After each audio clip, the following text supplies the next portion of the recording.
Bears rushing for it. Roethlisberger throws, little back shoulder, and it is caught. Flags come in. It's Freiermuth working on Vildor.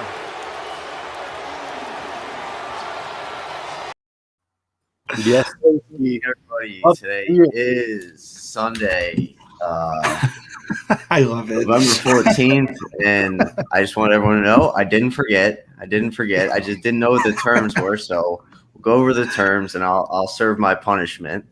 I may just become the biggest Pat Freiermuth fan. I don't know. And this is all funny and fun and games to you guys now. But when Aaron Rodgers comes to the Steelers next year and they have Najee Harris and Pat Freiermuth and Chase Claypool, the Browns may never win a game against Pittsburgh ever again for my life. So, so like I said, we'll go over the terms again, and I will serve my punishment. Props to you, Asher, and Tom, I guess. What's up, guys? Asher, how you doing, man? Oh, living the dream. Great day. I was just telling Tom that I'm doing something that I haven't done in a while, and I'm playing DraftKings this week. Yeah, I heard that. You'll have to. We tried to look into DFS, and I don't know if you did, Tom. I tried to. I just don't understand it. So maybe you can give out your picks later. Tom, how you doing, man? I am doing much better after that intro. I had no idea that was coming, and that honestly made my morning. I've been having I wanted to make sure everyone knows I didn't forget. I know I pretty much ghosted both of you on the messages this week, but so like I said, we'll go over it at the end. And like I said, I'll serve my punishment. You guys were right. Go ahead, Tom. No, I was gonna say, like I said, that made my morning. It's been a pretty sleepy morning, and now I'm awake and very excited again. Good. I'm happy I could do that for you. My misery becomes I needed your joy. it. Whatever. I can use any slack I can get. I need to get Mr. Bennett back on my side, so I have some picks this week. Hopefully they won't lose, but who knows? So before we get into the injury report, little today in history, kind of. You guys probably know this, but did you know the last time the Browns beat New England in New England was in 1992? Do you know who the Browns head coach was? Wasn't that Belichick at that time? Yeah, it was Belichick. That was like the 1 year that they had that were pretty good. Or the last year they had that were pretty good. Because I remember last year the Browns, something with Belichick in the playoffs last year. So I just thought that was interesting. And I don't know. Maybe next week or maybe tomorrow I'll look it up. I want to get Bill Belichick's record versus rookie quarterbacks and rookie head coaches. So maybe I'll look into that because I feel like he probably dominates those games. Well, he definitely dominates rookie quarterbacks, but rookie coaches will also be interesting because I agree. I think that's something that he will have an overpowering number against. Yeah. So obviously it's a big week in the NFL. I would say we're getting to the point where you're going to kind of see teams separate themselves. I think we kind of had a little bit of separation Sunday last week. But I really think this week is kind of like, if you look at, just for example, I think if you look at the New England, the Browns game today, I think you look at that, like the loser is going to have a really tough time competing and staying in the playoff race. So I think there's a lot of those games. Obviously, it's going to be a good Sunday. It's been great all week. College basketball is back as well. But we are here for the NFL. So unless you guys have anything notable, I'll let you guys start first because you guys are more on top of it. I just took down some stuff, the injury report that I read online. So if any of your time, you can go ahead and start. But yeah. Yeah, I mean, just looking back. I'll start. Okay. I don't know why I just didn't start. Kyler Murray is still questionable. From everything I've read, it seems like he's going to play, which I don't know if I necessarily agree with because they looked just fine with Colt McCoy last week. But then again, San Francisco is also a real team and a pretty good defense, so we'll see. So I would think he plays. But DeAndre Hopkins is a game time decision, and he's got a hamstring. So I wouldn't play DeAndre Hopkins if I had him in my league, just because I don't think they're going to mess with the hamstring, especially with them going so well. Like, might as well just wait it out. It's not like they lost last week or anything. So I would doubt they push it, but I'll keep everyone updated throughout the show. Tyron Smith is out, or Tyron Smith is out for the Cowboys. It seems like every year the Cowboys go into the season with what is going to be like the best offensive line, and every year they just get hurt. Like, it's every single year. I don't know how Zach Martin hasn't gotten hurt already this year. I feel like he gets hurt every year. Yeah, he does. Yeah, he does. Some somewhat big news out of Denver. This probably could affect Javonte Williams. Both the starting tackles are out, Bobby Massey and Garrett Bowles. Not huge, but interesting. Jamal Williams, Lions running back, is out. Tom, remind me to bring up the Lions when we're done with the injury report. Okay. Shockingly, or not shockingly, Aaron Rodgers will play, and so will Russell Wilson. I guess I want to get your guys' opinion on this. I didn't think the Aaron Rodgers thing was really that big a deal. Obviously, Ashley, you probably have a different opinion because you're a Vikings fan. I didn't think it was that big a deal. I do think it's absolutely ridiculous. I'm sure you guys saw this over the week, but CeeDee Lamb got fined twice for his untucked shirt, and the NFL fines Aaron Rodgers for $14,000. So, what did you guys think of that? Anything of note, really? I think that this just proves that the NFL favors a lot of the high-profile players and not showing much accountability in my eyes, to be honest. Yeah, no, I hear you. See, that's what I don't get. Go ahead, Tom. Sorry, that's what I don't get. Like, CeeDee Lamb is one of the rising young talents that everyone sort of knows because he makes highlight reels and makes the NFL Instagram and all this and that all the time because he's a great young talent. Like, an untucked shirt gets like double or triple the fine of what Aaron Rodgers got. I think it was double the fine. Yeah. Like, it's just stupid. No, and I think CeeDee Lamb said it best himself. When they asked him how he felt about the situation, he goes, "Upset? No. Confused? Extremely." I mean, that's you can't have better words to describe the situation. And I'm gonna kind of have a hot take. I don't know if you guys agree with it, but Aaron Rodgers to me right now is just what Tom Brady was on the New England Patriots with Deflategate. I think they learned that dealing with Deflategate and dealing with these quarterbacks who are these mega stars, really not the only, but most of the quarterbacks are like, you can put a face to the helmet. I think they learned their lesson with Tom Brady, and he kind of came back and got him. But yeah, it's ridiculous. And then I don't know if you all saw it. I don't want to get too much into this because it just gets convoluted. But Cassius Marsh, fine for that thing. Like I just, that was so dumb. And like, I understand, like, if you watch it in the ref, like that was insanely obvious. Like, he just straight up hip checked him. I don't think I got to talk about it with you guys. So, but I just, that's insane to me. I don't know, but that, I just thought that was ridiculous. So yeah, Rodgers is going to play. Also, Russell Wilson, Chris Carson is still out. I don't know if Alex Collins is still going in leagues. I don't know what they do. James Robinson will be a game time decision. From what I understand, he's going to go out there and test it before the game and see if he plays. But yeah, Damian Harris is out for New England. Ramondre Stevenson is a game time decision. I saw. I'm pretty sure they got Harris was out yesterday. He's looking. Yeah. Harris is out, but Stevenson looks like he's going to play apparently, and he should be splitting time with Brandon Bolden, I believe. Yeah, that's. I mean, it's just so weird to look at the Patriots team and see that they're like winning. They have a quarterback who I'm not going to get into it. Whatever. Alvin Kamara is out. I did see this morning. It's not supposed to be like a long-term affecting injury. But that's a huge blow to that offense. Like, if you're Sean Payton, what do you do this week on offense? You have no Kamara, no Jameis. I don't know what you do. I thought they should have gone. If there was one team out there that should have gone all in on OBJ, and we could talk about OBJ to the Rams in a little bit, but I thought the Saints should have gone all in on OBJ.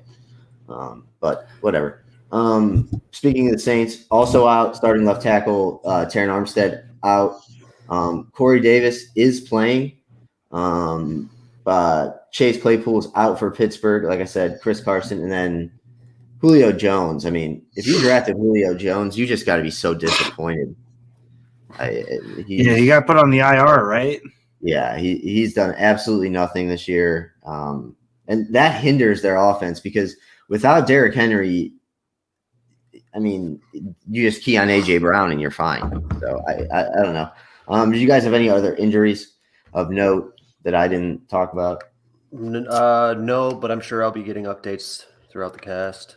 As always, just shout the out. one that hurts the Saints that you hadn't mentioned was a defensive player. CJ Gardner-Johnson got put on injured reserve.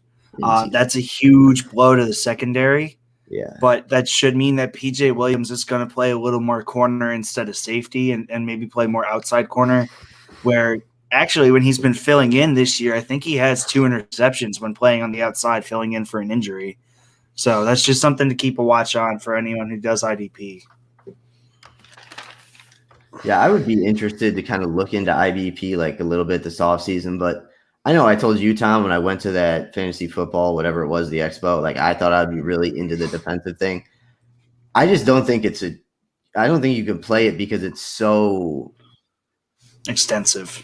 And it's just like it changes so much. It's almost like luck. Like obviously there's skill involved, but like there's multiple games where Derwin James could just pick off like a tipped ball or something. So I would still like look into it, but like I said, I don't know. Yeah. Other than that, I don't know. Tom, did you write down what we had last week? I went through my picks last week. I did not do the worst, but I did not do the best. Okay, well, from now on, I'll keep track of who we have and we'll go over it. But I mean, this is a pretty big fantasy week, so let's just get into our start and sit, and we can kind of talk about whatever we need to talk about after that. I guess with this would be a good time. What did you guys think of OBJ going to the Rams? Stupid. Just like Robert Woods finally coming out and saying he tore his ACL seems a little fishy to me. So what happened with that? Because it was so weird. It looked like they signed him, and then Robert Woods like tore his ACL. He tore it the next day in practice. Yeah, OBJ probably put something in his soup. I think it was OBJ's dad actually went out and like Tanya Harding that, you know what I'm saying? Making sure that his boy can go out there and get some targets. His dad's like, fuck, you chose the Rams? Now we got to fix it. Now we got to go out and fix it. Yeah. No. Go ahead, Tom. I was going to say, like, the timing is just the strange. It's not strange because, like, injuries happen, especially ACLs. Like, I always remember that guy on the Lions got a sack and jumped up and celebrated and then landed and tore his ACL. Like ACL is just they pop all the time and it's just something that happens. But like just the fact that the timing is like, oh, they just got OBJ and now their number 2 goes down. He slides right in. Like it's crazy. And we were gonna talk about the Saints a little bit going all in for him. I think that this is just a ring chase opportunity for him because he wants a ring. Because the Saints did go all in. They were moving money around because, like, you know, I love talking about their salary cap hell that they're in. They moved a lot of money around to try and go out and get him. But without Jameis Winston and with Trevor Siemian / Taysom Hill at quarterback, I'm assuming OBJ and his agent did not believe that the Saints could make a deep playoff push. So he decided to just go with the most stacked team after they just also added Von Miller, who apparently did some recruiting. And it all worked out for Odell when Robert Woods then went down literally the next day. Yeah. I thought John Johnson had some interesting things to say. The Brown safety came over from LA, and I don't know if they're valid. Well, I think if they're valid points, I don't really know now with Robert Woods without Robert Woods, they make so much. But he said he thought Odell might not struggle. He obviously didn't say those words, but he said he doesn't really know if that's going to be a fit for him because that offense, he said, is run through Cooper Kupp, which it has been this year. But now with Robert Woods out, I think he'll have a good year. Don't be the stupid idiot that saw the ESPN headline today that OBJ was going to return punts. Don't go play him in your stupid flex or something because you think he's going to return a punt for a touchdown. I would be shocked if he gets on the field for a punt return. Like, why sign this guy and then put him on the field for one of the most dangerous plays in football? So, but let's just get into it this week. Well, actually, let's preview our games. I just got a tweet update. James Robinson is going to play. Yeah. Okay, that's pretty big. Yeah. It is big, but it also is pretty stupid in my opinion, especially with the Colts. When you look at what the Colts have done to opposing running backs. Yeah. I think this should have been a week he sat out one more time. Yeah. All right. Yeah, I kind of agree with that, I guess. But I just don't know what you do if you're Jackson. I don't even know where you're at this point. And that's the other thing I'll say about at this point in the season. I think fantasy is going to become easier because you're going to see the teams that are just giving up on the season.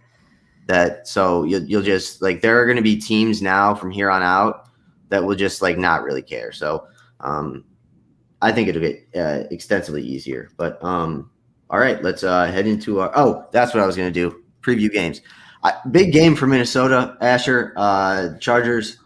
What do you? I'm expecting a high scoring game. I hope it's a high scoring game. It's more fun for me to watch. But what are your thoughts?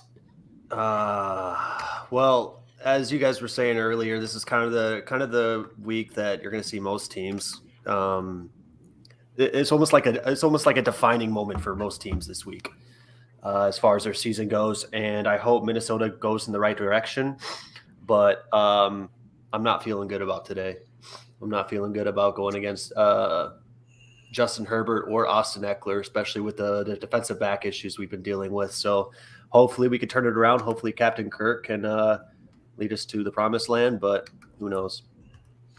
Yeah. I gotta look at the Chargers. Yeah, the Chargers are 5-3 too. So and they, they play in that. Well, it's not as bad as the NFC West, so it's not that bad. Never mind, really. But I mean, it's a big game for the Chargers too. It's either you go 6-3 or 5-4. You're back in kind of the middle. So I think it's a big game. I would like to see Minnesota win. I do think we may have jumped on the bandwagon a little early on the Chargers, whether it be that they killed the Browns because they were wide open and like 100 yards of space, or maybe we just jumped the gun a little bit on Justin Herbert. But I think Minnesota can win this game.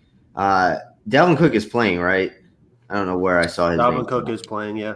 I don't know. Somewhere I saw his name come up, but he's in the lawsuit thing. Oh, yeah, that's where I saw his name. Yeah. Well, I'm not even going to get into that. We're not going to. We can't. I don't want to. Yeah, exactly. All right, Tom. I got to tell you, man, it's got to be. It might be a tough week to be a Jets fan.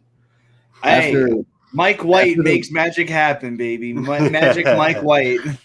I will say there is like a small part of me that thinks that the Jets are just going to go on this fuck you tour with Mike White and Mike White, Magic Mike. Yeah. But I am so upset. And I know I talked about it last week, but I went to the Colts Jets game because it was in Indy. I got into the stadium just in time to see a touchdown pass.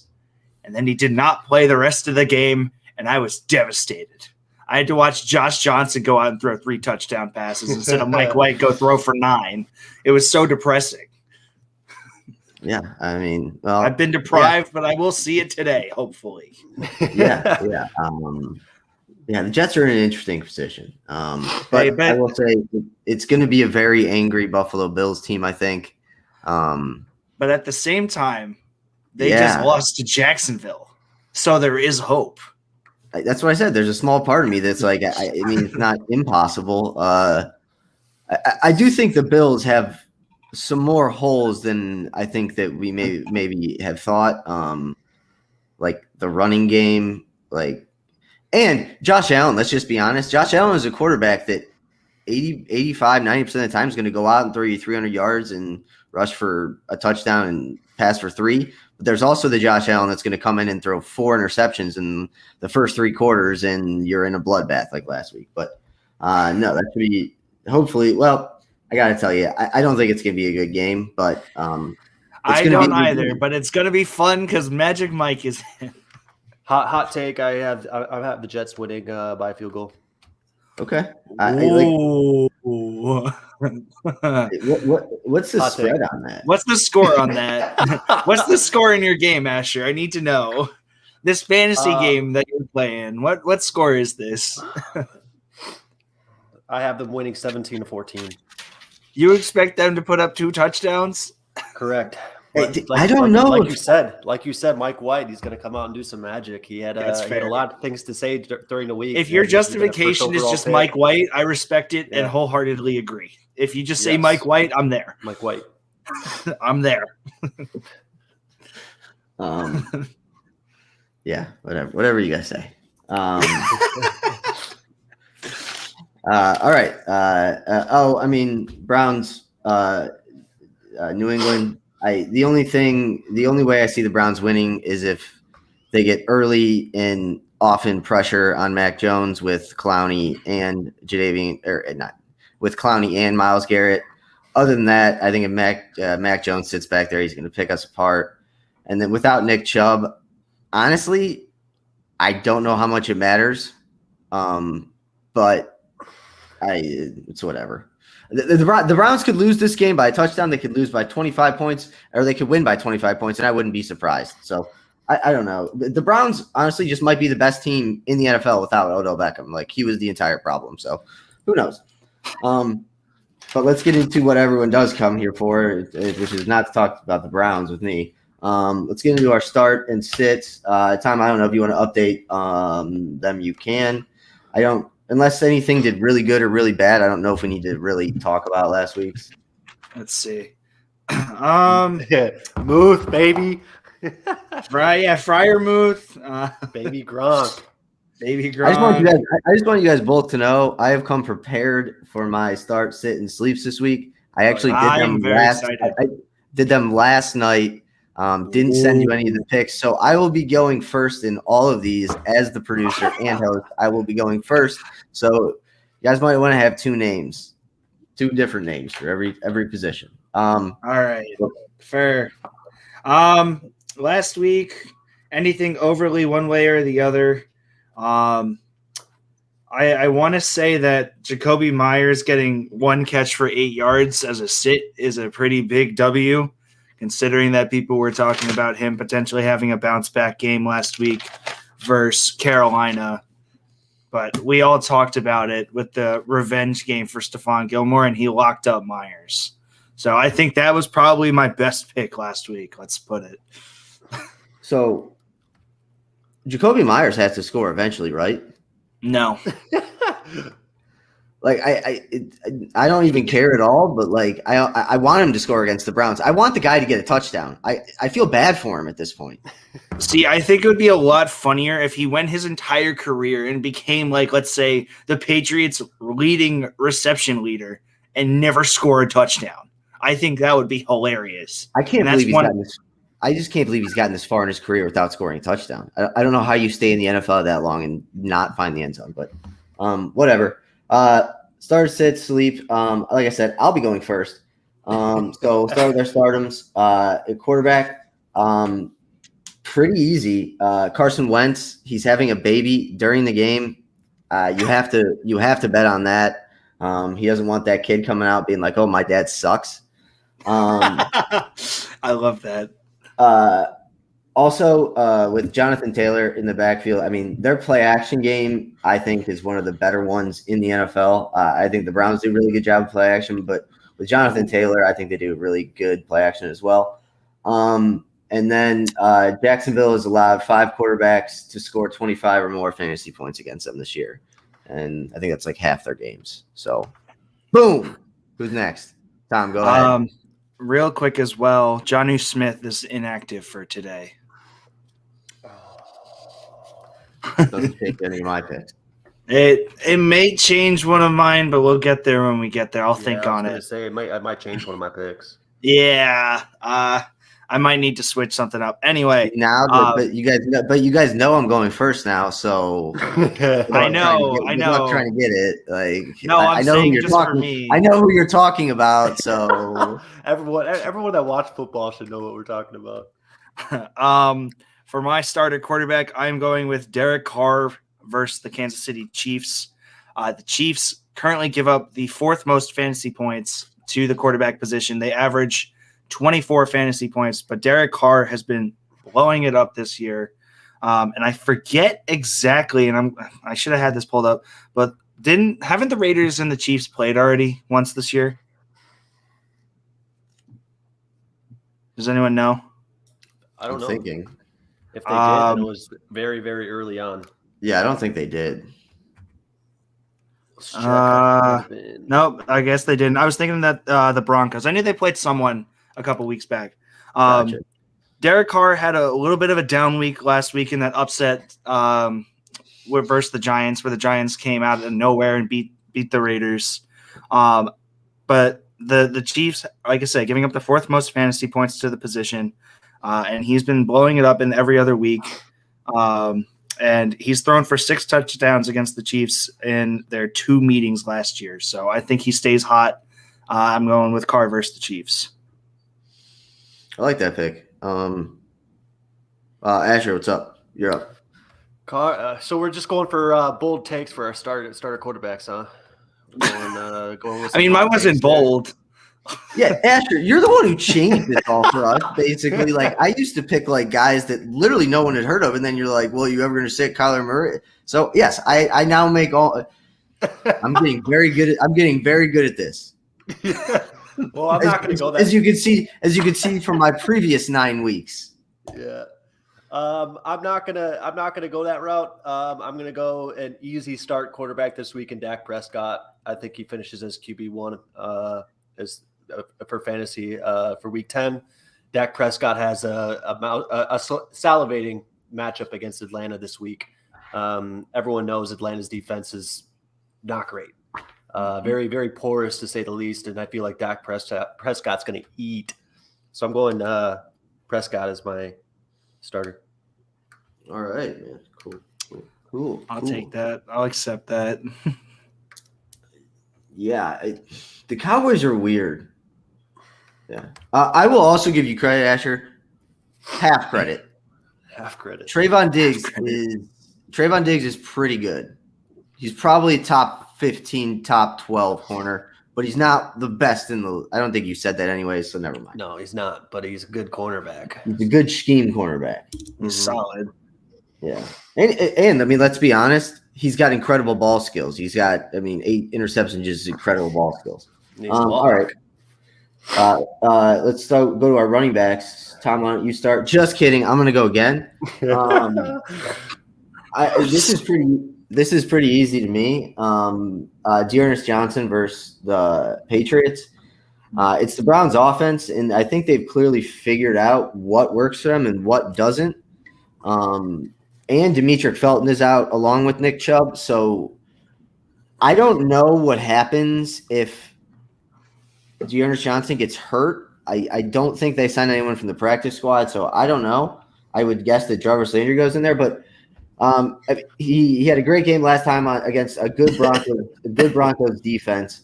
The Stefanski's. They figure out what works for them. They're gonna run the ball, play action over the top. And 6 running backs this year have scored 12 or more fantasy points against New England. So I just like Dearness Johnson. I think we can talk about this tomorrow. Never mind. Asher, go ahead. So my starter running back this week is going to be James Conner, which is a weird one. I haven't said his name in a while, but James Conner seems to be the touchdown magnet for that Arizona Cardinals offense. And considering Chase Edmonds is not playing this week, I think James Conner eats against Carolina. I think Arizona, like we were saying before, their offense is, it doesn't matter what matchup or what the matchup looks like on the other side of the field. but I feel like James Conner has a hell of a week. Yeah, which is obviously had a great week last week. I like the pick. Hey, and it's almost crazy to me that I think Cliff Kingsbury is a pretty good coach now. I think we can kind of call him a pretty good coach. It's amazing to me that they basically run an air raid offense, and the best running back for that system is Chase Edmonds. But the fact that James Conner is doing it with the power, they basically have an air raid offense with a power running game, which is it's almost got to be like going against a spread, and then say your high school football, you're going against the triple option. It's got to be different. But yeah, I like the pick. I don't think anyone saw last week coming from Connor as well. I like the pick. Tom. I mean, no one saw it because Edmonds got hurt on the third play. And then they were just like, hey, James Conner's running really well. Let's keep going. I also had Dearness Johnson as my starter, but I understood that Justin was probably going to end up taking him. So I did prepared with a backup. I am going with Javonte Williams versus Philadelphia. Philadelphia is top 10 in points given up to the running back position. And last week, Javonte Williams coming off a huge game. Melvin Gordon did siphon the touchdown off. But assuming he can go out there and have a very similar day rushing.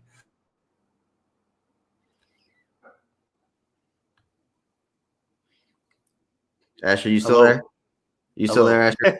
Yeah, okay. Yes. He just got frozen. He'll come back. He got froze up. So you went with James Conner. Did you know? Which is going back to him real quick. He leads the NFL in touchdowns. Yeah, I know. And everyone wrote him off. Yeah, well, because it almost seemed like last year in Pittsburgh, he was just really bad. But then again, that offensive line was really bad as well. So Tom already gave his. Let's hop into our receivers. I'm going with one of your guys this week. I like Jalen Waddler versus Baltimore. He's had 15 plus PPR points in the last 3 out of the last 4 games, and we're seeing possibly that if there might be a hole where you didn't think there was a hole going to be, Baltimore's secondary might be a little bit suspect. But other than that, they're really good. But their secondary might be a little bit suspect. Go ahead. That Miami Fish team and the Ratbirds played on Thursday. Oh, they did. Okay. Right. Jalen Waddle did have somewhat of a good game, though. He still finished with 10 points, which is good. Why do they put these out? God. Okay, you can go ahead. I'll find someone else. Go ahead. All right. So, are we on? Hold on 1 second. Sorry. Some blast in my ear. I hate this stupid. I can't hear anything. You're good. All right. My starter wide receiver this week is going to be a little bit of a weird one, but I'm going to take it anyways. I have where's his name? Where is it? Devonta Smith. That's who I'm looking for. Okay. Devonta Smith, he has shown that he's a reliable wide receiver 1 in that system. Jalen Hurts really needs to have a bounce back game, and what better wide receiver to do it with than Devonta Smith against Denver? I understand Denver has decent or above average defensive backs, but I feel like Devonta Smith, using his speed and his shiftiness, will be able to do work with Jalen Hurts this week. So I'm going Devonta Smith as my starter wide receiver. All right, I got this. Tom, you back, bud? I am. My Wi-Fi decided to go kaput, so I'm back. Yeah, I mean, just we all know this, but just if anyone cuts out, just leave and come back. We'll always be here. But you all know that. That's fine. So my Javonte Williams point across? Yes. Eagles. Yes. I believe. Yeah. Okay. And who did I miss? I don't want to double. Well, he accidentally went with Jalen Waddle from. Yeah, I went with Jalen Waddle, but he played on Thursday, so. Oh. So I changed mine, but you can go ahead and go first, just so I don't take yours. Go ahead. Sure. I'm going with Christian Kirk versus Carolina. AJ Green, I think, is still out. If not, he's not going to be as into the offense as it is. A lot of the short targets were going to Edmonds. I could see Kirk potentially benefiting the most from that. And DeAndre Hopkins, I keep getting updates saying that they do not feel confident that he's going to play today. And in that case, I'm going to say Christian Kirk potentially could find himself being the wide receiver 1. Now, I understand that Carolina's defensive backs are very good and have been very good all season. But I think the way that the offense is run and Kingsbury's offense, even if it is McCoy over Kyler Murray, I think that Kirk could potentially break off some big catches in some big spots and end up with maybe a touchdown. So I'm going with Kirk. All right, that's interesting. So obviously, I don't know much about as fantasy football as you guys, though. We made that pretty clear. So when I do these, I obviously I know whatever something's in my head, I think about it, and then I end up going to look up what people across the internet have done their start sits. Both of your guys have been sits by pretty much everybody else. So hopefully you guys are right. I'm just saying this because I have no idea, but I love to hear it. That gives me more confidence that my picks are great. I like adversity. Okay. Like I said, I went with Jalen Waddle. He's not playing today. He played Thursday, so it's a bummer. But I am going to go with Hunter Renfro versus Kansas City. The Kansas City defense is not good. With obviously Henry Ruggs being out, he's probably going to benefit, if not one of the most, if the most. He's got 5 games of at least 8 targets. He had a pretty good game last week. And honestly, guys, we've just seen the Kansas City defense this year. They're just not good. So Hunter Renfro, yeah. Other than Darren Waller, I got to say it's probably Derek Carr's favorite target. Maybe. I don't know. But, yeah, I like Hunter Renfro. When is it safe to say that Kansas City is just not a good team this year? If they lose this week, I would say personally. 10 weeks into the season, we can see what everyone kind of is looking like. They lose this game this week. I believe they're sub 500 by 2 games. So, yeah, if they don't win this game this week, it's going to be really hard for them to make the playoffs. I think. Yeah, I don't think I would ever consider the Chiefs a bad team just because Patrick Mahomes is so good. But yeah, they're definitely I don't think they're. I think they're if you were looking at the rankings, I think they're on par with the Browns, kind of. They're definitely not in that upper tier, but they're definitely not in that low tier, but they're definitely not good this year. And once again, I think we found the source of the problem. And like I said, we will put a plan in place this summer. We have to go rescue Patrick Mahomes from his family. I was going to say, before we move on to our tight ends, what do you think is affecting him more? Is his family outburst or maybe the Madden curse is catching up to him? No. I said this to Tom, I think 2 weeks ago. It was when one of the videos came out. Clearly, I don't think that's why he sucks completely. But in no doubt in my mind that when he throws an interception, in the back of his head, he's thinking, what fucking stupid dance did my brother do on TikTok today that is going to come back and kill me in after this interception? So I do think he hates his family. I really do. I hate his family. I think most people would agree with you on that. He's the Steph Curry of the NFL. None of you will get that because you guys aren't Cleveland fans, so never mind. All right. Tight ends. I'll go first. Little bit of a weird pick here, especially for me. I'm going to go with Pat Freiermuth from Pittsburgh. I don't care. I'm on the bandwagon. I'm doing it too. I don't give a shit. I'm not changing it. We're not changing it. No. That's 3. We're not changing it. Everyone's start of tight end is Daddy Patty Freiermuth. Yes. Patty F, baby. Yeah, I mean,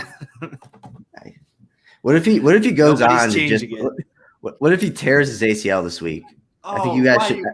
I think you should blame yourself. I will yourself. cry, but I will still buy a jersey. I think you guys should blame. If he starts being bad, I just want you to say it's your guy's fault. No, Justin, it's your fault for stopping. Stop rooting against him. He took your adversity and ran with it. If you start liking him and he goes out and does bad or gets hurt, it's the juju. You can't be doing that. That's 100% on you. Good. He's a Steelers. He's a Steeler. Like, whatever. Good. Yeah, you're rooting for a Steeler. I'm surprised. I'm not rooting. Yeah, whatever. I know I'm like Moneyball. I can separate my teams from how to win. That's why I'm so good at betting on sports. Right, fair enough. Obviously sarcastic. All right, defenses. Fryermuth better have a good game today. I mean, that's just all I gotta say. He better. Well, isn't Big Ben out? Did I see that? Did we talk about that at all? Did I not put that in? I don't think we talked about it. That's my fault. I should have put that in. I knew that yesterday. I apologize. Yeah, he's out. He got put on COVID. Who is starting him? Are we going to see a Dwayne Haskins sighting? Oh, no, I think it's Mason Rudolph. Mason Rudolph, man, I'd put Haskins in before. I would too, but Mason Rudolph is technically the backup, I think. Let's check it out. I'm looking it up right now. Yeah, I think it's Mason Rudolph. It is Mason Rudolph. I gotta say, that just makes no sense to me if you're the Steelers. I guess they're good. I guess. I don't know. I just Mason Rudolph hasn't shown anything. No. He played well in some games, but they've never mattered, the games he's played well in. Yeah. I mean, let's be real. Myles Garrett really put his name on the map. Otherwise, he'd be one of those backup quarterbacks that you don't hear of ever again. True. Yeah. Very true. I didn't bring this up. I don't think we talked about it on Monday either. What do we think of I mean, it's typical from New England. What do we think of Mac Jones just trying to tear ACLs and sprain ankles? Purposely? Did you see the video? Did you not see the play? I did not. Look up Mac Harris or Mac Jones and Brian Burns. This isn't funny, but it's kind of funny. Like, if you're gonna do that versus a defensive end, like the previous week, like you don't want to be playing Myles Garrett the next week, considering that he almost beat Mason Rudolph to death. So, just not a good look for Mac Jones, but whatever. Defenses, I think we can pretty much do this quickly unless you have anything very important to add. I will obviously do the easy one, and I'll pick Indy versus the Jaguars. I got Cleveland. See, Cleveland versus New England. Fair enough. I have Buffalo versus the Jets because that's the other easy one. But it is a skeptical one because Mike White is starting. So who knows? Who really knows? Who knows? Yeah. I love it. Is the Patriots O line bad? It's not great. I mean, I'd say they're middle of the road. Much, to be honest. I would say I think Asher. I think that defense for you today is either going to be like a godsend, like they're going to be awesome, or you're going to hate the fact that you chose them. Like there's going to be no in between. That it's just going to be they gave up 700 points or they gave up 5. I like Cleveland. Did you guys see? You guys probably didn't. The college football game yesterday. Sorry to get this real quick. It was like 2 really small Division I schools score at halftime 4-3. What? 4-3. 2 safeties and a field goal, 4-3 at halftime yesterday. Dude, that's got to be the most unique score after halftime. I love that in all of football. I love that. Which game was this? I don't know. It was 2 really small schools. Okay. But everyone knows we're chasing the 6-1. It's possible, but we got to get there. All right. Did you guys do your defense? Asher, you did the Browns. Okay. Let's go to our sits. I won't go first on these ones. So. No, you're not confident. He just wanted all the good stuff for the starters. Yeah, for real. Let me get don't worry. I'm for sleepers. I'm back to going first. So don't worry. Of course. Great. All right, Asher. We'll start with you. Who are you sitting at quarterback this week? Oh, great. My sit this week is going to be Taylor Heineke. against Tampa Bay. Tampa Bay's defense is just ferocious. Let's be real. I'm not very confident in starting Taylor Heineke any week, but he has proved me wrong quite a few times. This week is not going to be one of those weeks. So I'm sitting Taylor Heineke. Okay. Tom? I am going to be benching one Jimmy Garoppolo versus the Rams. The Rams currently give up the 6th fewest points to the quarterback position on the season so far, and they get to add Von Miller into that this week. The offense also looks like it'll be really explosive, and the defense might have a hard time staying off the field, which means that they'll get tired, which means less opportunities for Jimmy Garoppolo to put up fantasy points. So I still don't believe in really any of the receivers. I know people want to talk about Deebo Samuel had a great start to the season. He hasn't played well the last couple weeks. I know people want to talk about Brandon Ayuk. Okay. I know people want to talk about Ayuk having a good game. Don't talk bad about my fantasy team. Brandon Yucky indeed. I'm with Jimmy Garoppolo. I think he struggles, and we might start to see the transition to Trey Lance in the coming weeks because of a game like this. You think so? Like, I think what's the record? I don't really think they have a good enough record to justify keep playing Jimmy Garoppolo.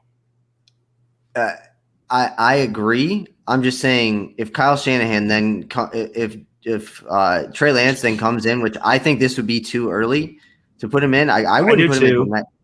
I wouldn't put him until next year, like at all. It's just me. Even though we have seen what something like Justin Fields looked good last week. Like he looks like he's going to be an NFL. They should have won that game, and it was because of his performance. So I do think maybe Kyle Shanahan does move to Trey Lance, but that's a very risky move because if it turns out that he's not the guy, well, I guess they'll probably have a top 10 pick next year. So who knows? All right, my sitting quarterback. Kirk Cousins versus the Chargers. He's scored 15 fantasy points or less in 3 out of the last 5 games. Asher's back up. He's ready. I like Kirk Cousins. He's just not going to have a good game today. I don't. I hate Kirk Cousins. I hate him so much. Captain Kirk hates all of you too. I don't want him to like me. I've hated him. No, but I've hated him so much that I've turned the corner on him. Like, I don't know. How does that work? Transitive property type? I hated him so much I like him. Yeah. All right. You know what? Kirk Cousins. Yeah, he's not going to be good. I agree. I hope you guys win, Asher, but no, not Kirk Cousins. All right, running backs. Kirk Cousins is going to prove you wrong. I hope so. Like I said, I hope you guys beat the Chargers. He'll only prove us wrong in garbage time when he throws for like 2 touches when it doesn't matter. Yeah. Still, that's why I never put Kirk Cousins anywhere in my picks because I just hate him because he's the garbage time king, or he sucks in garbage time when I need it the most. Once we start getting our cheeks ran, Kirk Cousins will step up a little bit. All right. He has to get in the mentality of playing like, hey, we're starting the game, but we're down 14 points, and then he'd be great. Yeah, just started like a 14-hole disadvantage. Yeah, absolutely. Mike Zimmer's gonna run out to coin toss, be like, "Can you just put 14 points up on the board for them?" Yeah, just on the first drive, just put 14 and then take it away. Yeah. You think Zimmer's gone after the season? Yes. Yeah. Okay. I saw that too. I just didn't know. All right, running backs. I'll start. Pretty easy for me. I don't know why people will play him or are gonna play him, but Adrian Peterson shouldn't be a starting running back. He's 38. Like he's like what? He's the exact opposite. Well, he's the really so 38? Old. Yeah, he's the so old version of Derrick Henry. Meaning he can do Derrick Henry, but for like only 2 or 3 carries though. Like he's not Derrick Henry. You can't hold that weight. If anything, they're just going to pass the ball a lot more. So I would not play Adrian Peterson this week, even though it is crazy that in 2021 I looked up and Adrian Peterson had scored an NFL touchdown. He won the Heisman in 2008. All right. I don't think AP has anything else to prove. AP didn't win the Heisman. Yeah, he didn't win the Heisman. He lost. Yeah, I don't think he does either. I don't know why. Whatever. maybe it's just an extra paycheck, but Money. an extra paycheck. Yeah. But he's made enough money. Like, I don't know, whatever. Still, just in case. Yeah. Also, just in case, maybe you'll tear your ACL and you'll get, go Derrick Rose on you. You won't be able to walk at your son's graduation. Well, after the whole thing about him, and this is a touchy subject, but what he did to his kids way back when, he better be sending him to Harvard. So he's trying to get that cash now. Well, he's got to make it up to him.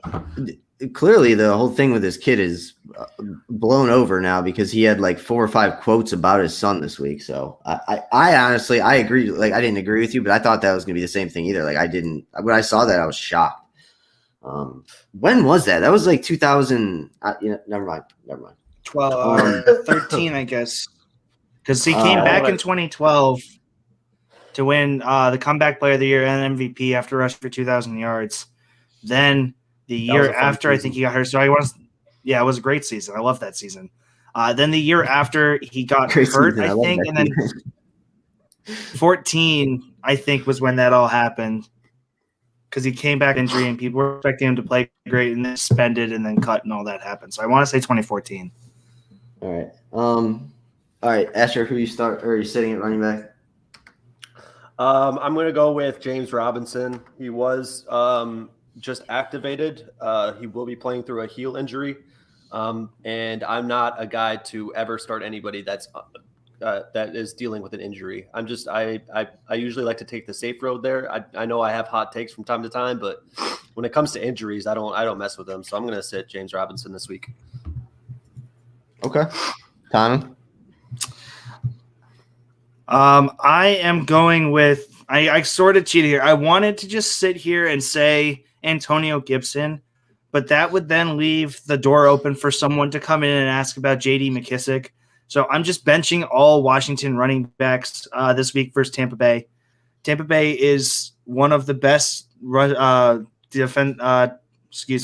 one of the best rushing defenses, but for fantasy point purposes only, they're also top 6 in points, fewest points allowed.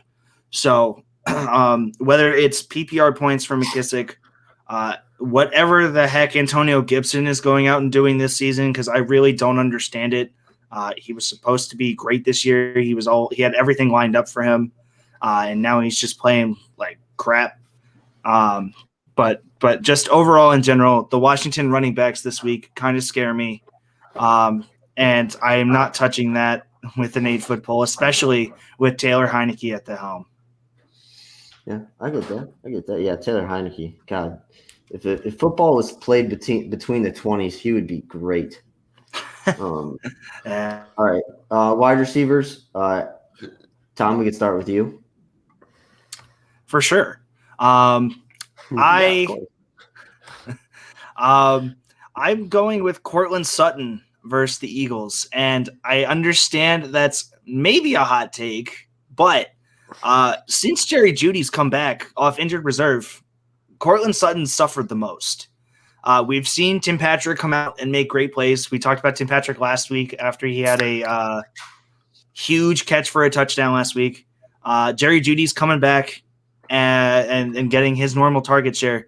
We saw the uptick for Cortland Sutton when Jeudy went out, and I said this isn't sustainable. And someone told me that they'd rather have Cortland Sutton long-term than Jerry Jeudy for fantasy, like for the end of the year or whatever. And I made a trade with that guy right away to get Jerry Jeudy. I did not understand it. Since coming back, Cortland Sutton has had 6 targets over 2 weeks and only caught 3 of them because those were the 3 most catchable ones. The Eagles defense is weak, and I'm not saying anything against the wide receivers for Denver, but Cortland Sutton's not going to have enough of a target share going forward for me to feel comfortable playing him. So I am sitting him this week versus Philadelphia. What about you, Asher? I really wanted to pull a hot take out of the hat and go OBJ, but I hear everything that Tom's saying, and I'm going to the other side of that wide receiver duo trio. I'm sitting Jerry Jeudy this week. I don't like any of the pass catchers in Denver this week. I do like Cortland Sutton a little bit more, though. I understand that he hasn't had his fair share of targets the past couple of weeks, and now that Jerry Jeudy's back and in full swing, full tilt, I still don't trust him. So I'm going to sit Jerry Jeudy. Yeah, Tom loves Jerry Jeudy. I'm not really The sure. Eagles give up. Oh, okay. My wide receiver is going to be Jarvis Landry. It's just not a passing offense, and he's struggling with a knee injury, which I think is affecting him more than he lets on. And he's without his best friend today, so. You know what? I'm going to forgive you for sitting Kirk Cousins because now you sat one of your own guys, so I don't feel as betrayed anymore. I always sit half my guys. As betrayed. He does always sit at least one of his guys. I'm sure if you go back and look at it, like he does. Like after week one they lost. I'm sure I sat every Browns player, and then in week 2 they won, and then in week 3 I'm sure I started every Browns player. So once again, this is clear. It's clear here who knows what they're talking about and who doesn't. So, Jarvis Landry. All right, tight ends. Asher, let's start with you. I'm indefinitely sitting Tyler Higbee week to week. I don't trust the guy. I lost all faith in him being a good starter tight end this year. Rams are just signing any all-star that they can get their hands on, and I don't think Higbee is ever going to see the target shares he thought he was going to. So I'm indefinitely sitting Tyler Higbee week to week. All right. Tom? Yeah, I have kind of two thoughts on the tight end position this week. My original sit was going to be Hunter Henry versus the Browns because the Browns have a top 12 defense versus fantasy tight ends. He's only topped 36 yards once in the previous 7 appearances. He's been very touchdown dependent, and the Browns are very non-susceptible to giving up tight end touchdowns. But with Johnny Smith out, I understand that that's going to open up more of a door. I think I'm just going to stick with Hunter Henry just because even with Johnny Smith out, Johnny Smith's been playing a lot of like fullback out of the backfield tight end where he's gotten some touches. I don't see Hunter Henry doing that, so I don't really think that it changes Hunter Henry's outlook too much. So I am going to just stick with my guns and go with Hunter Henry. All right. I also had Tyler Higbee as well, but I'm going to change mine. I'm going to go ahead and sit another Browns player here. David Njoku. This is my other thought. Yep. You guys can't see it here, but it's snowing. It's going to be an ugly, gross game. And if they're going to throw to a tight end, like I have often said, they're going to throw to Austin Hooper. So I don't think Njoku has a big game. I wouldn't be surprised if he has let like only half the snaps he usually does, just because that's what about to do it. But are you in Cleveland or are you in Foxborough? I'm in Cleveland. Yeah, whatever. Same thing. Whatever. It's not like not like the weather in Foxborough is so different. Yeah. Fair enough. I also want to point out the reason I almost just went and said sitting all Browns tight ends because New England also through 9 games has only allowed 22 total catches to tight ends for only 2 touchdowns. So they're the second best team versus the tight end. So literally I was going to stay within the same game because both of them are great versus tight ends, but I'm glad we got to touch on both. Great. Yeah. Makes everyone happy. Yes. All right, defense, real quick around the room. Asher. Yeah, I'm not. I know I had the hot take taking Jets over Buffalo, but I'm not willing to stick my fantasy football career, if you will, on the line. So I'm gonna sit Jets defense. It's okay. Mike White will carry. He's got 52 guys on his back. It's great. Understood. I'm benching 2 defenses. They play in the same. I'm benching both Minnesota and the Chargers. I feel like that's going to be a shootout. I disagree with you guys. I think Kirk Cousins is going to be able to hang with Herbert. So I hate defense in that game. I'm in agreement with you. I think Kirk Cousins has a great day. I'm disagree. I I don't want to pick a defense in that game at all. No, fair enough. Yeah. All right. The Chiefs suck at defense. Yeah. I'm sitting Sorensen. That's it. Sit Sorensen. I'm sitting Sorensen. Don't even bring up that guy. The guy that had a clear targeting on. I'm not going to get into it. All right, sleepers, quarterbacks. I'll start this one out. Great for me again. Derek Carr versus Kansas City. Kansas City's 30th in the NFL against opposing quarterbacks. They allow 24 fantasy points, like you said earlier. It's actually 24.3, so my stat's better than yours. Yeah, so Derek Carr. My stats are better than yours. I mean, I could get really nitpicky, but Jesus Christ. Let's hear your terrible pick, Tom. This ought to be good. Jalen Hurts. I'm going with the hot hand. I'm going with Matt Ryan versus Dallas. We talked about Dak Prescott versus Atlanta, but I'm going the other way. Matt Ryan has been hot. He's coming off a couple of really solid career games. The Dallas defense, while it is very good, and while it is Trayvon Diggs, they are still a top 10 team in giving up points to the quarterback position. I think it could potentially be a good Kyle Pitts day, which will please Justin. But I'm going to go with Matt Ryan versus Dallas here. Great pick. Asher. I want to go Jalen Hurts just because you made a fun of Tom using Jalen Hurts' name. But I'm going to stick with the guy that I had going into it, and Tom's going to love this one. I'm going Mike White. Yes, sir. I love a guy that has the confidence to come out and say, I deserve a first overall pick.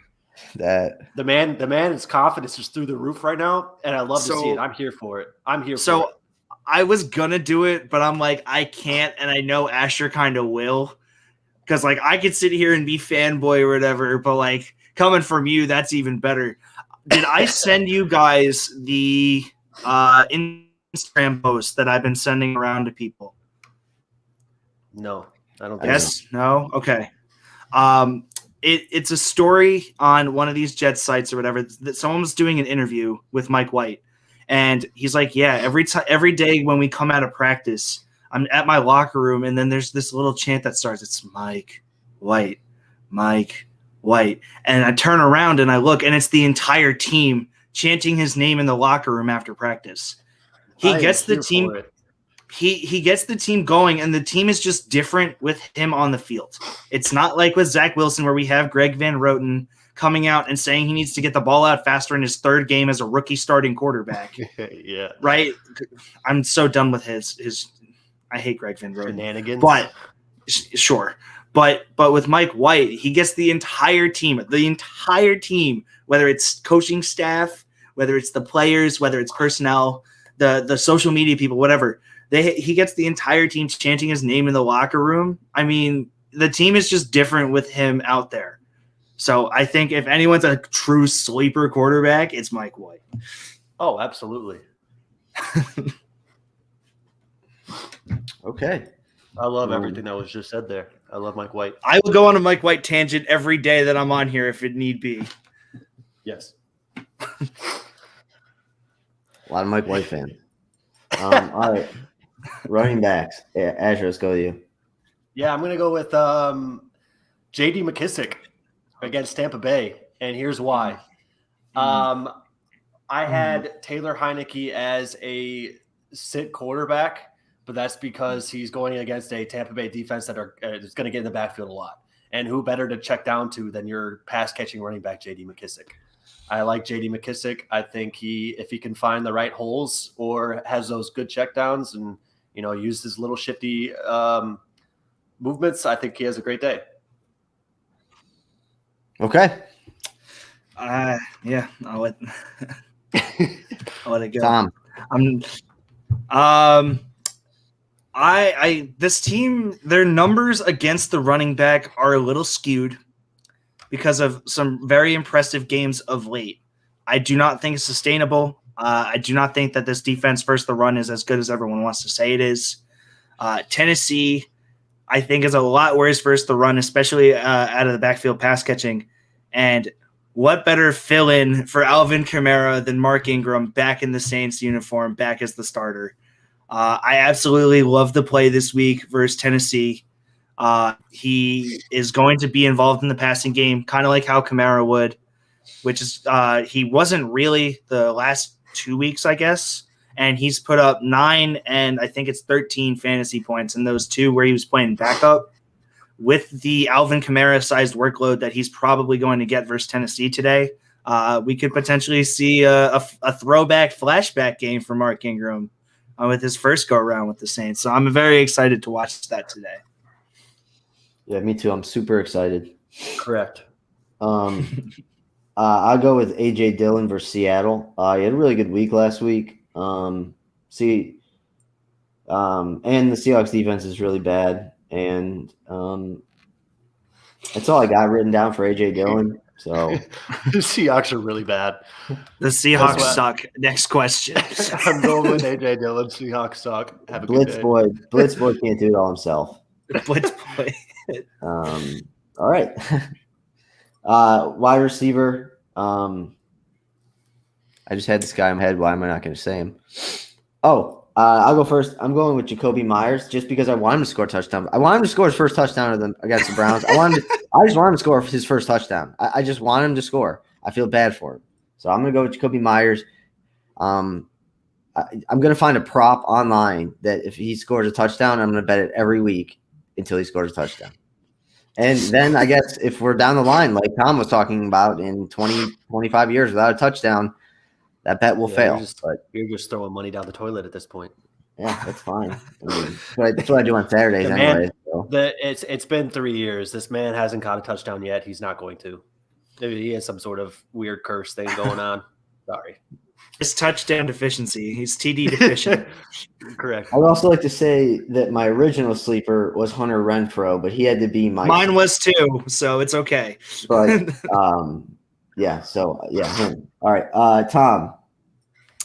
I'm riding the Mike White train. Guy coming off injury. When he had played, actually, I guess they haven't played together, so it's going to be interesting. But I'm going with Corey Davis. I'm ready to get hurt again. I'm not expecting too much because he's coming off a pretty bad, I think it was a hamstring. He had some sort of leg injury that kept him out for the past couple games. And they've been really missing his presence in the passing game. Even though they have been throwing the ball well with Mike White and Josh Johnson, where they each threw for 3 touchdowns, they miss Corey Davis' presence in the sense that he's the guy that they essentially go to every time they need a third down conversion. And that'll keep the chains moving. It'll help the offense continue to move. So I'm going with Corey Davis versus Buffalo. I'm glad you went Corey Davis because that was the last Jets wide receiver I was thinking of to put as a sleeper. Really? But I'm going same team, part of the wide receiver trio. I'm going Eli Moore. Elijah! Yeah. I love him.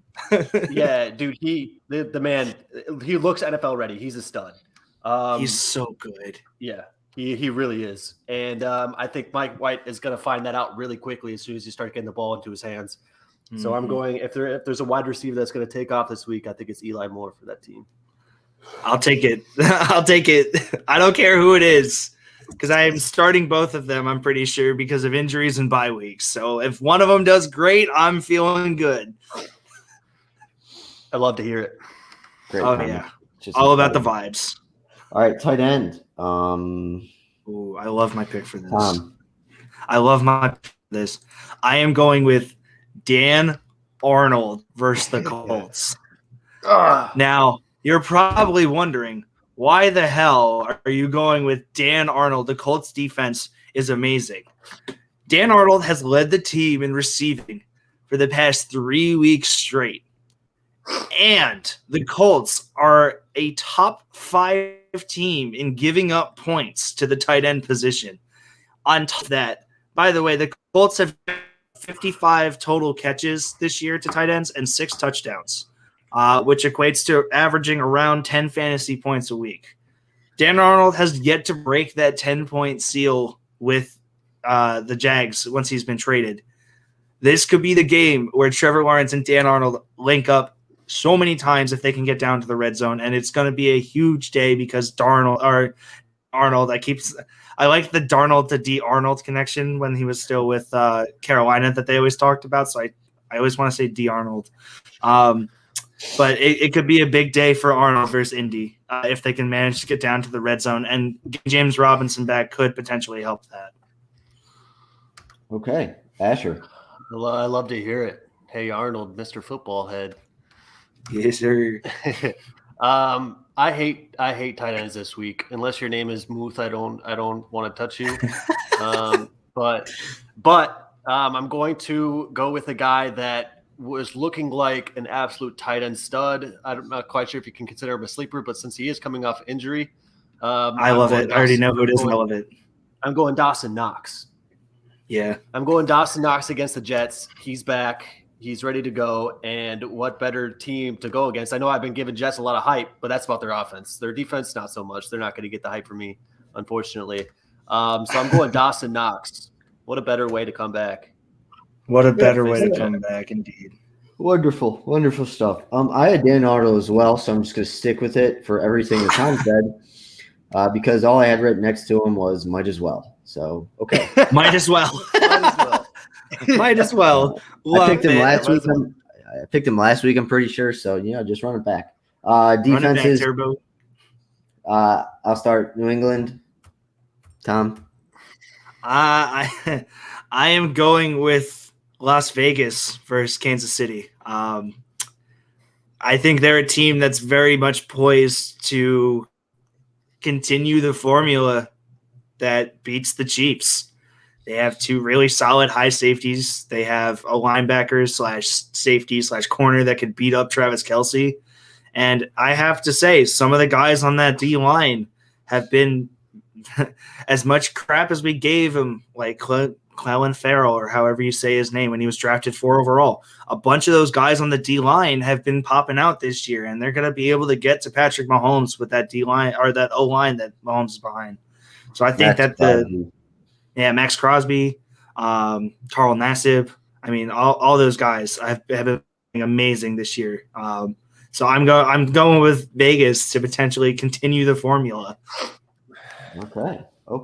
I'm here for it. I love it. Asher. Yeah. I'm going to go with New Orleans Saints defense against Tennessee. I know Tennessee, even with Derrick Henry out, still managed to find some way to put points on the board. But I don't know. I have a feeling this week that the Saints are going to shut them up. There's no Derrick Henry. I'm sure they're watching game tape of how they still were able to put up points, and it's going to try to stop all of those areas. So I'm going to go with Saints as my sleeper defense. Okay. Great stuff, guys. Just great stuff. Great. Awesome. Fantastic. Awesome. What else was I going to say? I had something else to say. I don't know. You guys don't have to comment on this. I just have to say that it's like John Gruden, just take your loss, man. Like, don't sue the NFL in the commissioner. Like, it's such a dumb thing too, because I'm sure there's more emails that they could just release if they wanted to. So just take your loss, John Gruden, and get over it and go live on your own island or something. I don't know, but going back at the NFL and Goodell, who I don't like the NFL, and I don't like Goodell, but it's just it's such a bad look for a guy whose image I didn't think could get any worse. I love his quote: "Soviet-style character assassination." It just blows my mind that these guys just don't have they just have the lack of self-awareness to. It's crazy. It's crazy. I don't know. And he even got bought out from his contract, so it's not like they just fired him with cause. They could have. He got bought out, so he's sitting pretty for the rest of his life. I don't know anything else you guys got. College kind of sucked yesterday. I did get a text question again, so I'm putting it up now. Okay. Mike Williams or Amari Cooper for a full PPR. And I think it's a pretty fair question because the two are playing very similarly at the moment. I'm going Cooper. Justin? Mark Cooper. Who are the Cowboys playing? Atlanta. The Falcons. The Shitbirds. Yeah, I'd probably go with Amari Cooper too. Yeah, it's strictly matchup. He just seems like a more reliable target. I think he'll get more targets than Mike Williams will. I think Mike Williams has a lot higher ceiling in a game than I think Amari Cooper does, but yeah, I'd probably go with Amari Cooper. Yeah, I'm going the same with that. Asher, why don't you take us through your DFS lineup, or what you're doing today? Without trying to, completely jinx it or anything. But I'm looking at a lot of guys that have very high potential and are at a low cost. One of my biggest ones is Russell Gage against the Cowboys. Matt Ryan, you said it perfectly earlier. He's looking like that quarterback that he was in his prime. He's definitely on the hot hand, and Russell Gage is a guy that he's establishing a great rapport with. I think Russell Gage is a fantastic wide receiver, and I think he does well. He went to LSU, right? I think so. It is crazy how many LSU got. Oh, no, never mind. It's different state. Never mind. Different state. I guess this is more of my question. Like, so you get in these DFS things and you just literally you buy your team. Yeah. So they have a bunch of different ways you can go about drafting your teams. Like there's captain mode, there's NFL tiers, regular $50,000 salary, which is just the classic mode. But yeah, basically I play mostly just classic. Because I don't tend to gamble a lot, or I don't tend to throw money at the NFL like this. Smart. But yeah, when I do go about starting to get back into DFS and stuff, yeah, I usually just do classic mode. All right, yeah. Then maybe next week we'll do like a little 15-minute, 10-15-minute DFS thing, because me and Tom, we looked into it, and I got to tell you, even just looking into it with all the different leagues, I was so confused. So yeah, next week if you could fill us in a little bit on that, that'd be perfect. And I don't know, we'll go through some lineups possibly. Where are my picks? Where are my picks, Tom? Okay. Before we, why am I the one that gets called out for that? Because you're not actually with me more than Asher is now. We all have the same amount of time. Yeah. Yes. You guys will like this one.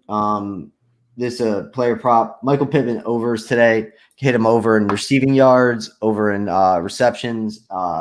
Don't do touchdowns, but over in receiving yards and receptions. He's finally showing that he is a true number one receiver. I also I like the Chargers versus Minnesota. I really like over 53. I'm leaning towards the Chargers -3, but we'll see.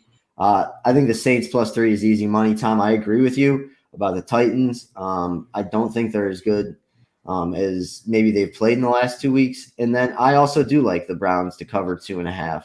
And if it gets up to 3, I would absolutely bet that, because I don't think this game is more than field goal. And then other than that, that's pretty much all my picks for today. I don't really do a ton of NFL. So, all right, well let's do our picks. I keep track. I'll just start keeping track now. I wrote down 5, all 3 of our games, and then 2 other ones. So let's just go through them real quickly. All right, we'll start in New England. Winner and score. Winner and score. Yep. Ooh. Man. I'm going Cleveland 21-17. I am going to go Cleveland 24-27. 24-27. Yeah. Why did you say it like that? What do you mean? Are they gonna win? The Browns or the 20, Patriots? yeah, 27-24 then, whatever. Okay. I mean, come on, man. Who says the first score? Who says the losing score? I'm more Ohio invested State in New won England yesterday. losing personally. Ohio I'm more State won invested in New yesterday. England. Yeah, it was 39-60. I'm looking at it in my my pick'em pool thing, and that's exactly how they had the score yesterday for Ohio State. They had Purdue 31 at Ohio State, which is 59. So I'm looking at it as Cleveland at New England. So whatever it is. I don't even know. I scrolled past it. Anyway, just move on. I'm good. I make my point. I also like the Browns. I like the Browns 24-21. That's more of just hopeful thinking, though. I think they're probably gonna get killed. Jeez. Minnesota Chargers. Tom. Oh, don't do this to me. I will go Chargers 35 to Minnesota's 28. I think it'll be a touchdown game.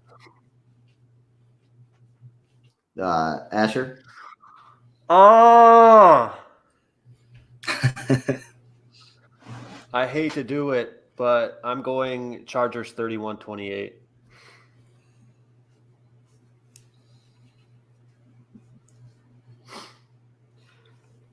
All right.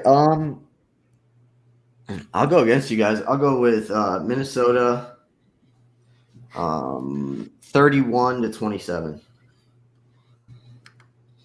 Wait, hold on. 27, you're expecting them to miss an extra point? 2 field goals, maybe? No, two field goals. 2 field goals. Yeah. I mean, also, I'd be on board for missing the extra point too. I'm sure that'll happen at least once. Oh no, that'll happen probably 12 times today instead of 11. No. Missed extra points are the worst thing ever. Because all you do is think about the missed extra point as the total becomes closer, and you know you're going to get screwed by the missed extra point. So we don't want any missed extra points. It's the worst thing since deciding to cut your pizza on squares. Depends on which piece you get. I'm all in for the circular pizza, but I'm all in for the square pizza. If you get Sicilian pizza, it's different though. I don't care about Sicilian pizza. In squares. I live in the middle of nowhere, Ohio. Like, you got like Domino's and Pizza Hut, man. I'm not gonna go to like a 5-star restaurant. Jeez. All right. Moving on. Green Bay versus Seattle. Like we said, Russell Wilson is playing. No Chris Carson. I think Green Bay has everyone back. Asher, you can go first. Yeah, I think it's going to be a pretty lopsided game. So I'm going to go Green Bay 27, and we'll go Seattle 14. I'll go Green Bay 31 and Seattle 17. Asher, what did you say? Green Bay, what, 14? 27-14. 27. All right. Raiders, Kansas City. What was your pick for that? Sheesh. Me? Yeah, you didn't give your pick out for that. Oh, yeah, my bad. Green Bay 30-17. So we're all kind of on the same wavelength. Yeah. That's good. That means 100% that Seattle is going to win outright. So that's good. That's okay.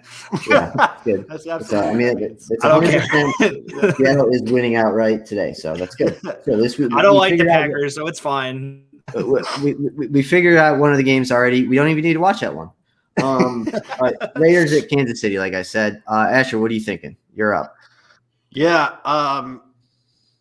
I like Kansas City. I think they're pissed. I think Patrick Mahomes really needs to start stepping up. So I'm going to go KC We'll go 21-17, Casey. I actually like that. I think people think that when they want to predict the Chiefs to win, I think they want to put like 42 and 35 points up, and that's just not who the Chiefs. That's not who they are this year. So no, they don't have that. Tom. This year. I am going with Las Vegas. I'm going the other way. I think they're going to keep the formula going, like I talked about when I picked them as my sleeper defense. I'm going to go with Las Vegas 28 to Kansas City's 21 or 24.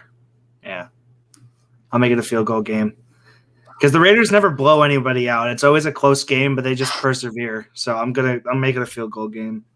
All right, I like that. Okay, I like Kansas City 24-20. This is more of a game I see that the games played between the 20s, and I think they end up having a lot of turnovers in the red zone.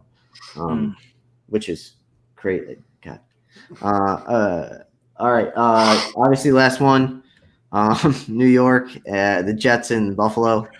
I don't even know what the spread is. I had seen it move. One of the spreads. Mike White by 90. Okay. Well, that's good. They're plus 14 now. I got to tell you. Wow. That's okay. All right. Mike Tom, White. What is your prediction, Tom? Mike White will carry the team to victory. He's going to put up 35 points to Buffalo's 30. Mike White season. Oof. Sorry. I'm going to go Jets 24-21. Yes, sir. Mike White also is going to have like 900 passing yards. It's fine. He's got to make up for the games that he missed. He has to get in the MVP race, and he needs numbers for that. Yes, absolutely. He's got ice in his veins. Yeah, that's fine. I mean, this isn't really competition, but when I win the competition, I'll let you guys know about it. giving me an easy one up on both of you guys there. I'll take Buffalo 28-13. But hey, keep going with Mike White. Mike White. What do you do if you're like? What do you do with Zach Wilson? Like, obviously, you got to think he's the guy, but I feel like New York Jets and people in the media in New York and everyone is kind of like starting to think that Mike White might be the guy. Like, that's crazy, right?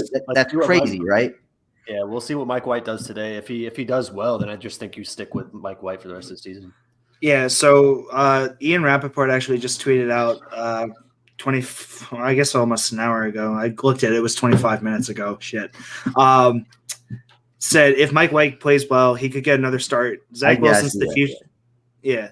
Zach Wilson's the future, but if they find out Mike White can be the guy, that helps too. There's nothing wrong with the number 2 pick watching and learning for a little. I think that they need to maybe think about taking the approach that San Francisco has been taking with Garoppolo and Lance. It's clear that Zach Wilson might need a little extra time. Coming out of BYU, I kind of thought that myself, but everyone was hyping up his athleticism and his ability to read the game well and make throws. So I was okay starting him right away, but Mike White's playing the way that Mike White's playing, and there's nothing wrong with letting Zach Wilson get adjusted to the speed of the big time, like the true big time, not even just the college big time where you're playing NFL prospects. You're now playing legitimate NFL players who are always bigger, faster, and stronger than anyone sees in college. So I actually have no problem with Zach Wilson sitting for a while. Oh, I just got bad news. What? Mike White's hurt. No. Okay. No, it's on my end of the scheme. Vikings defense will face Justin Herbert, Keenan Allen, Mike Williams, Austin Eckler today without 5 of its most seasoned veterans. Harrison Smith, Patrick Peterson, Daniil Hunter, Anthony Barr, and Michael Pierce are all out. Oh, dear. Which means today's a bad day for the Minnesota Vikings. Oh, dear. Yeah, this is bad. Did Harrison Smith have COVID? Or was that me? Or was that you telling me that like something happened with the ref and they were going to suspend him, so they just put him on the COVID list? Not with the ref. He choked out CeeDee Lamb. Yeah. So does he actually have COVID, or are they just putting him on the injured reserve to kind of serve as a self-suspension? I have no clue. I'd have to look it up. Oh, I thought you were the one that told me about that last week. Okay, that's fine. The tweet ends with "God rest our souls." Oh, oh no! I'm trying to think. Yeah, Minnesota's indoor. Whatever. Big update. The field in Green Bay is covered in snow. It is snowing there. Yes. So that is Which I'm plays just gonna well go- for Green Bay because Seattle only gets rain. Doesn't matter. Green Bay -3 is another pick that you need to put on your board. If the Packers lose in the snow in their first game in Green Bay, I think we can maybe take the opposite of Aaron Rodgers and say not calm down, but panic button. All right, and then the last thing I'll give out. I actually did a decent amount of work on this, so do with it what you will. I have a team total parlay. I like Detroit under 16.5 versus the Steelers. Arizona over 27.5 versus Carolina.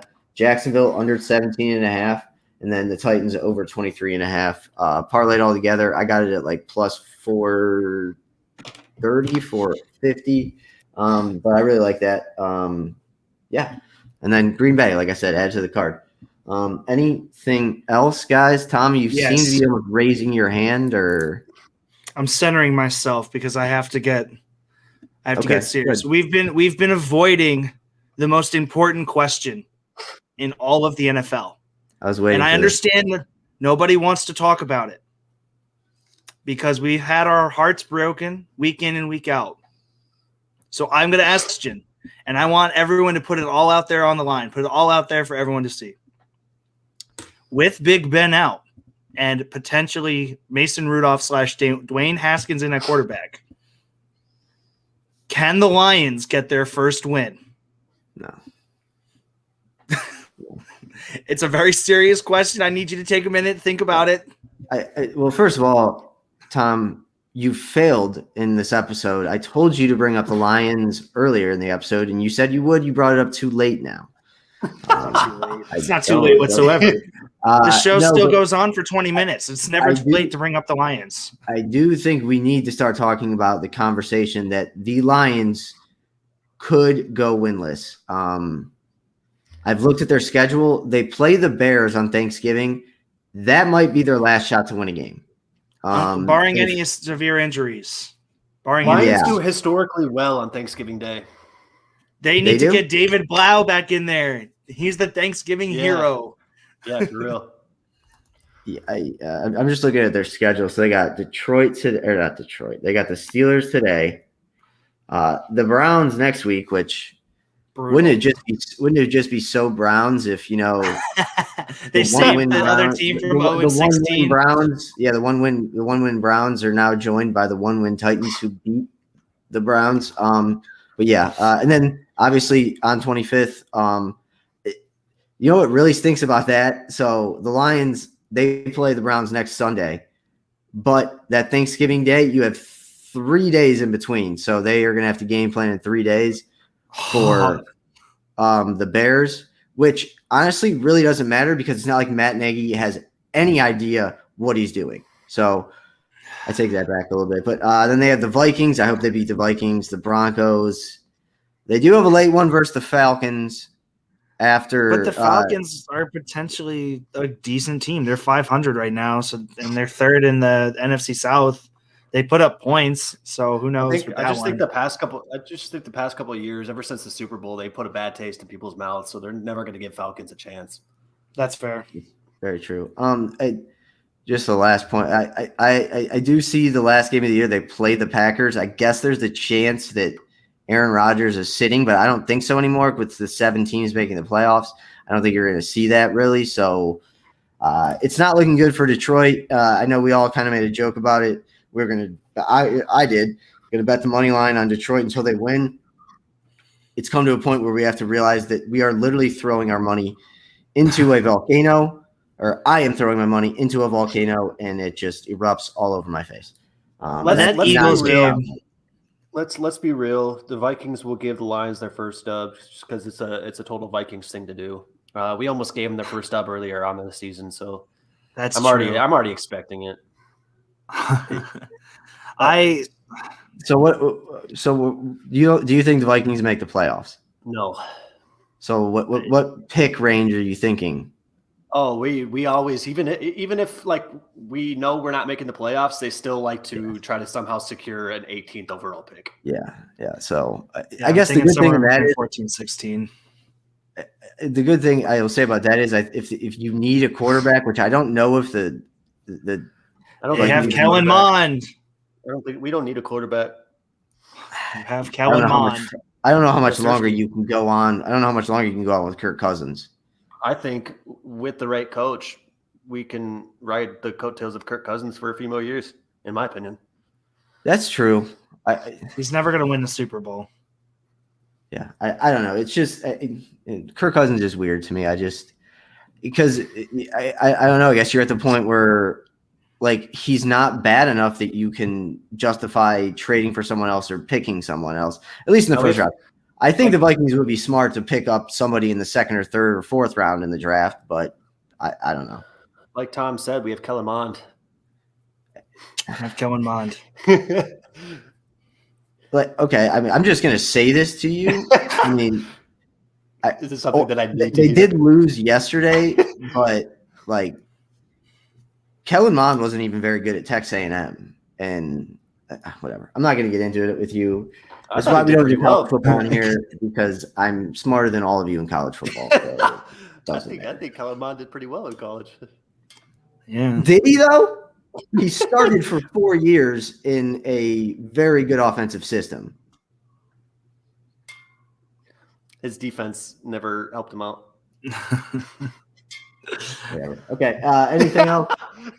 He said whatever. I don't know what I'm going to tell you. Like defense, I guess, didn't help him out, but he started for 4 years at A&M, and like, did they even make a New Year's Six Bowl? I don't think they did. So, but now Texas A&M just is recruiting all the number one players, so that's good. It's good. Can't wait till their program falls apart, just like Clemson's does. And Tom, I know that you miss coming out on Fridays just to hear me talk about how bad Dabo is.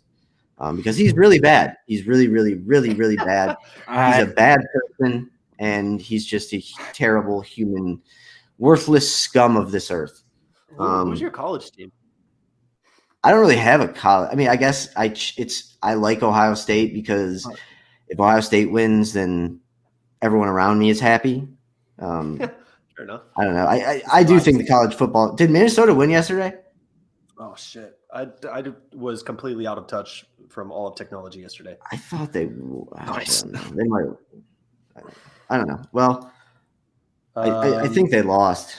Who they? Minnesota did lose to Iowa, 27-22. There was a point in this season, and we can end it after this. There was a point in the season when Iowa was ranked in the top 5. That if you looked at their points, but at that point in the season, if you looked at their points scored, I want to say 60 or 65% of their offensive points came via turnover, like pick sixes and fumble recoveries for a touchdown, and that's just something you cannot ride the coattails of. Yeah. Did I ask you about PJ Fleck last week? I think I did. I don't remember. What do you think about being a good coach or what? No, just the extension. I like PJ Fleck, to be honest. I do too. I actually think he's one of the MAC coaches that made the right move to go to like a kind of a Northeastern university and kind of thing like that. Yeah, I mean, I think he makes our team better and uplifts all the guys around him. So we don't talk college football, but this is more than a college football score. This is a score that sent shockwaves, I think, around the world yesterday. Kansas beat Texas. Yeah. Kansas beat Texas. Yeah, I saw that. That was welcome to the SEC. Like Oklahoma didn't play good against Kansas. We clearly saw that they're frauds. If you're Sarkisian, you just got there and like he's on the hot seat. I don't know. I just don't know how they lost to Kansas. I will say in 3 or 4 years, Kansas might be a decent Big 12 team because they got their coach this year. He's from Buffalo in the MAC, and he's now right. Yeah, I think he is. Yeah. All right, whatever. Enough college football. Anything else, guys? Kenyon Drake is still alive. That's good. Barely. That's good news. That's good to hear. Always. I honestly didn't even know if he. Wait, can we just give it up really quickly? What? Sorry, I'm lagging now. My Wi-Fi is starting to go out. Can we just give it up really quickly for the Raiders not having an incident this week in the off week? Let's give a clap up for the Raiders. Yeah.